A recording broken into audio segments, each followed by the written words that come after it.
それをまず押してる暇があるんだったら捕まえた方がいいんじゃないかっていうなんか防犯ブザーみたいな感じでついてたらなんか周りがしにくいみたいな。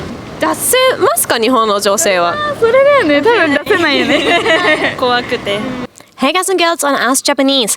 Recent news have become fairly popular all around the world because Japan released an anti-groping stamp that sold out actually within the day. About 500 pieces sold within the hour, and we're wondering why. So this time we're going to go and speak with Japanese girls on the streets of Tokyo and ask them what they think about the anti-groping stamp. Let's go and ask Japanese.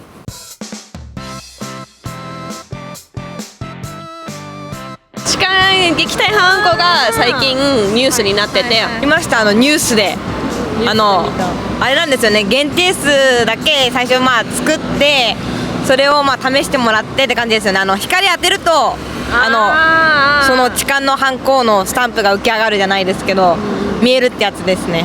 はい。第一印象は？第一印象はそれをまず押してる暇があるんだったら捕まえた方がいいんじゃないかっていう確かに現実的に確かに見てんじゃないよって、はい、捕まえなさいよみたいな、はい、で声を上げて周りに助けを求めるじゃないですけど、なんとかして逃げないことをやっていった方がいいんじゃないかって思います。本当にちょっと効果が実用性があるのかなっていう、そういうのってやっぱ犯罪って一瞬じゃないですか。だからその一瞬をその犯行をして蓋開けてこんな押してる時間あんのかっていうそこにちょっと確かにそれは思った。それ自動かわかんないけどその犯行が実用的ではないんじゃないかなってちょっと思います。光当てないとちょっと確認できないじゃないですか。なんでそこに押したっけみたいになるじゃないですか。結構日本も何数年続いてその電車の痴漢問題がなくならないじゃないですか。一番その時にはどうすればいいんですか、どうしたらいいですかとかなんかあるんですか？でかい声を上げるでかい声を上げる。結構今女性専用車両とかあるし、そういうのになるべく乗るとか。でかい声を上げるってなんか上げられないってさっきもインタビューした人は言ってたんだけど、そういう時はどうすればいいんですかね？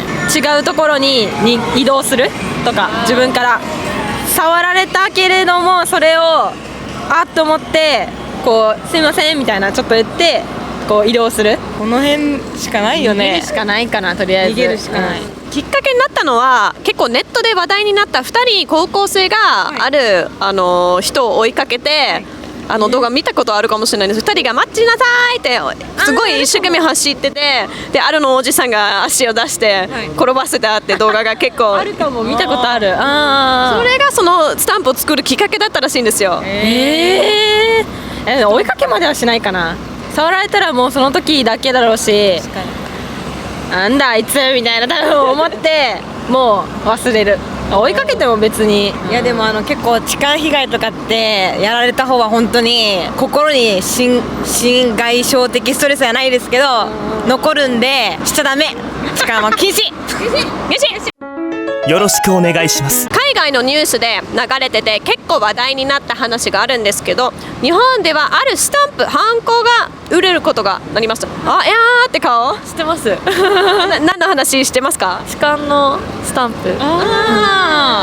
痴漢撃退スタンプでどうやって聞いたことあるんですか？ NHK 見ててニュースでやってて、そんなあるんだみたいな。最近です。でも知ったの1時間で500個売れたことだけでそれぐらいみんな欲しいかなって話もなってて、値段は2500円なんで結構する。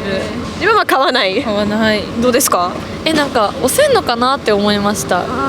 私は見てて実際にされた時に確かに声出す勇気もないけどポチってするなんか想像できなくて、だからそんなにお金かけられないと思います多分。2000円高くない？いや1000円とかだったらちょっと値段は高い。買わないけどでなんか洗ったら取れちゃうって言ってたからなんかあんまりかなって。2500円には確かに見合わないかもしれない。そのアイデア自体があんま日本で生まれてきたんじゃないですか。なんかちょっとだけ防犯になると思いますか？なるとは思います。高校生とか特に声出ないから多分だからいいと思いますそれは。高校生とかめっちゃつけてたら安心みたいななんか防犯ブザーみたいな感じでついてたらなんか周りがしにくいみたいな。もしかしてこの子はなんかやり返すからやめた方がいいみたいなかもしんないからつけてるのはいいかもしんない。自分で押せないってどういう意味なんですか？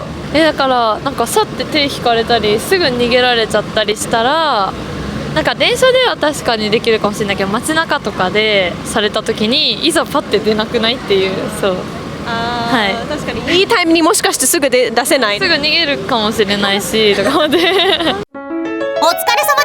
です。満員の時とかだと難しそうじゃない？結構なんかどの人がやったか後ろとかだったら分かんないかなって思う。周りの人に気づかれた方がいい気がする。なんか助けてほしいからその人に押してもなんて言うんだろう、その時は何も起こんないんじゃないかなって思います。自分で助けを求められたら一番いい。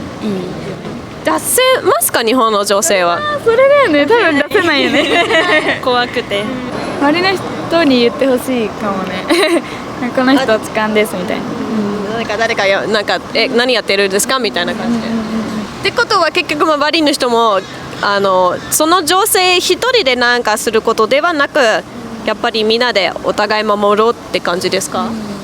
それでもう全ての質問でした。ありがとうございます。So this was a fairly interesting topic, and I, to be honest, at the start didn't know how people would react to us asking this question. So the girls said that the stamp in itself might be a good idea, but many girls said they're scared that they won't be able to react as quickly. Groping on the trains in Japan is fairly common, especially with Japanese girls. It doesn't happen as often with foreigners, but it still happens. They said it sometimes happens in a blink of a moment. It might be happening while they're leaving the train when the masses of people roll out. So they doubt that they will have the time to actually pull out the stamp, take off the lid and actually push the stamp. So that's one of the things. Also what they said is that the stamp is fairly expensive for what it is, and that it washes off easily. So you can't really prove that that one person was the one who did it, because he might just wash it off at the same station. And it's still hard to tell who it was on the train. Sometimes there's so many people, and especially when it gets really packed, it might be hard for you to understand if you don't know how packed the trains get in Tokyo, but they can get so packed that it's hard to tell who it was, and hard to actually use the stamp and push that on the people's hands. So those are the couple of problems they mentioned. And again, Japanese girls, many of them feel like they can't speak out, and they won't have the strength to speak out, unfortunately. Escaping the situation is the best, but especially the trains that are known for groping, like the Saikyo line, have really long time between stop and stop. So once you're in that stop, you can't really escape, and that's why those train lines are the ones that are fairly frequented by train gropers, because they know that is their chance. They have a fairly long time to actually find a victim and attack. So yeah, it's hard to get away in those certain situations. Some girls said this might be a good thing for high school girls, the ones who are too shy to actually go and speak up, especially. So as a deterrent, maybe having it on the bag will show molesters that they shouldn't approach the girls. Still yet, it's very sad that things like this have to exist in the first place in Japan, but it looks like this is a thing that will still continue to exist for the next couple of years, because Japan hasn't still managed to get rid of groping on the trains, unfortunately. So guys, how is that in your country? Does your country struggle with the same issue as much as Japan does or not? Let us know in the comments down below. Now, we were tackling a lot of issues on Japanese culture, also a couple more lighter topics, so if you're curious about finding that one out, be sure to subscribe to our channel. And don't forget, even if this is a tough topic for us to do, I hope you enjoyed us doing a serious topic once in a while as well. If you did, don't forget, please give us a like, even though this is a serious topic, so we know that you want to find out more about serious issues here in Japan as well. Thank you so much for watching, and have a great day. Bye.